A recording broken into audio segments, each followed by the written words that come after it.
Okay, so today we will be using heat transfer vinyl to make a name tag on a polyester black jacket. It was a request from my sister for her work jacket. It's 100% polyester, and she wants the name to be directly across from the company name logo, and so it will be just right here. And so we will go ahead and open up the Cricut Design app. It's right here, or Cricut Design Space.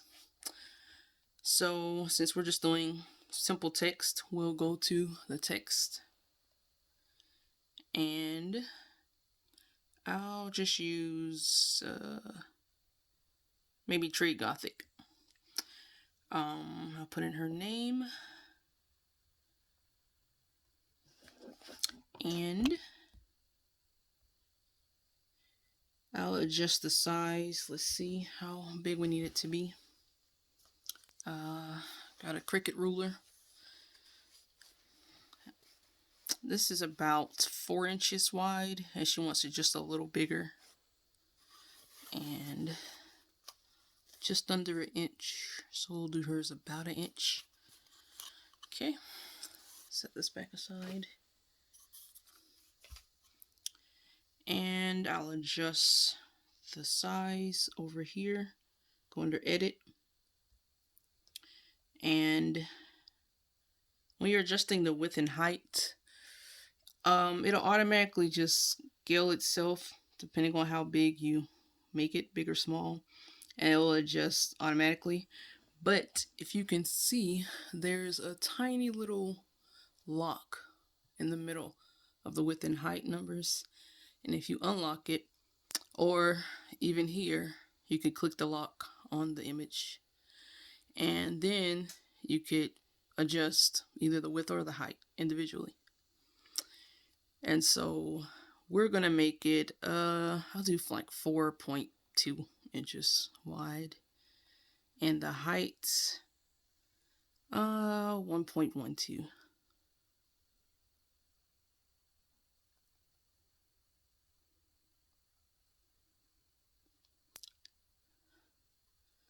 I'll do 1.2.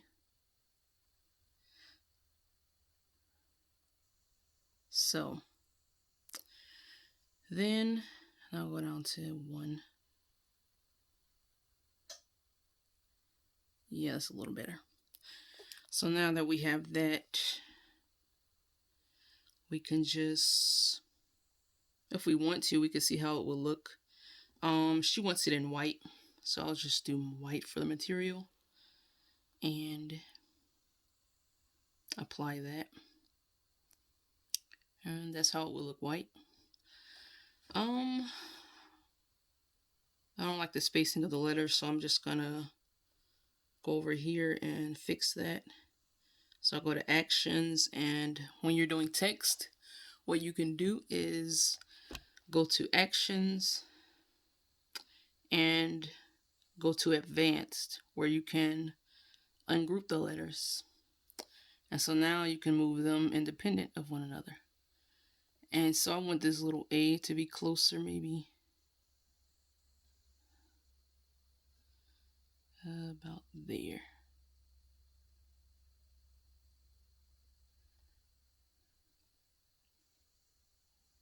Did it even move?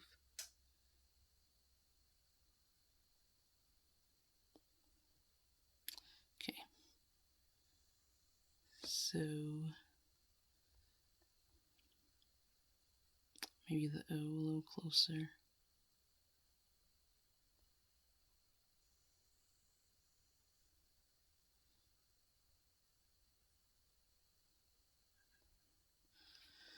Okay.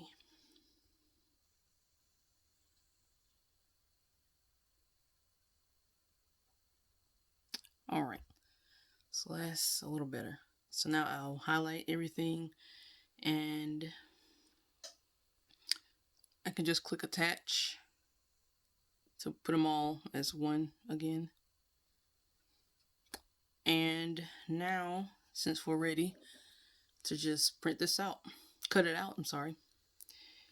Speaking of printing, you want to make sure that when you select the image under edit, you want to make sure that it says no fill, because otherwise you'll be printing and it will ask you to print once you go to make it.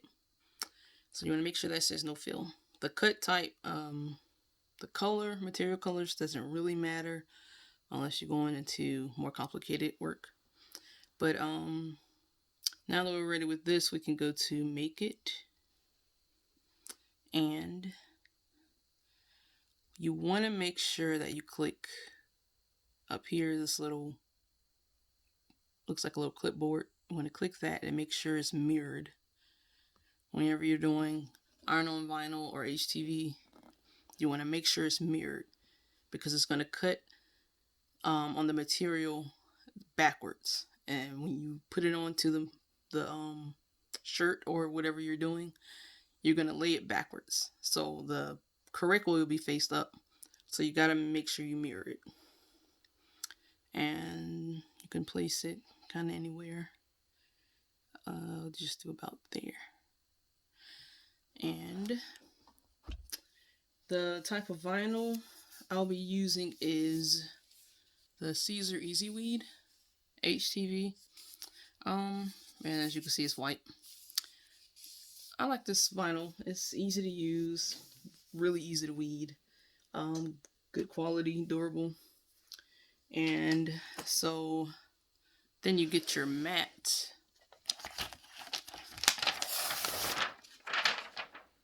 And my mat is a light grip mat. The light blue one is light grip. So usually I would just get my vinyl, put it in here, this little paper trimmer, and just measure out how much I need and trim it. But I have this little strip that I'm going to use. So I'll just lay this out on the mat. And since it's small, I'll use this as a reference. I'll just put it right below here, right around here.